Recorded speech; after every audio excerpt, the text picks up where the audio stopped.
Katek, magandang araw ulit sa inyong lahat. Ngayon, ipapakita ko sa inyo kung paano natin gagawin itong microwave. Ang naging problema na ito mga katek ay pumuputok si fuse. Ayan. Ang dahilan niya is ito si magnetron. Shorted. Hindi nyo siya makukuha sa continuity. Pag hindi nyo siya nakuha sa continuity, gagamit kayo ng ohms. Kasi hindi ko siya nakuha sa continuity. Ito yung sira natin mga katek. Tignan nyo ha.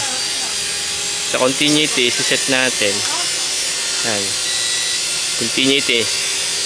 Check natin yan. Ano, wala oh. Wala. Pero pag sa ohms mga katek, set nyo sa ohms. Meron yan. Ayun oh. O, diba? Meron. Ayan oh.